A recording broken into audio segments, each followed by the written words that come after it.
রাজধানীর জাতীয় প্রেসক্লাব থেকে উদ্ধার করা হয়েছে দৈনিক দিনকালের সাংবাদিক ও বিএনপি মিডিয়া সেলের সদস্য আলী মাহমুদের মরদেহ। আজ মঙ্গলবার সকালে তার মরদেহ উদ্ধার করে পুলিশ। পুলিশ জানায়, পরিবারের সদস্যদের উপস্থিতিতে জাতীয় প্রেসক্লাবের একটি শৌচাগারের তালা ভেঙে আলী মাহমুদের মরদেহ উদ্ধার করা হয়। প্রাথমিক ধারণা করা হচ্ছে, হৃদযন্ত্রের ক্রিয়া বন্ধ হয়ে তার মৃত্যু হয়েছে। আলী মাহমুদ দৈনিক দিনকাল পত্রিকার সিটি এডিটর হিসেবে কর্মরত ছিলেন। সহকর্মী ও সাংবাদিক মহলে তিনি একজন সহজ সরল ও পেশাদার সাংবাদিক হিসেবে পরিচিত ছিলেন। তার আকস্মিক মৃত্যুতে সাংবাদিক সমাজে নেমে এসেছে শোকের ছায়া। এই মৃত্যুর ঘটনায় জাতীয় প্রেসক্লাব সহ সাংবাদিক মহলে গভীর উদ্বেগ ও শোক প্রকাশ করা হয়েছে।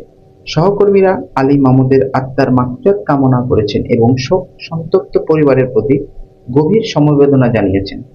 ঘটনাটি ঘিরে তদন্ত প্রক্রিয়া চলমান রয়েছে। ময়নাতদন্তের প্রতিবেদন পাওয়ার পর মৃত্যুর প্রকৃত কারণ সম্পর্কে বিস্তারিত জানা যাবে।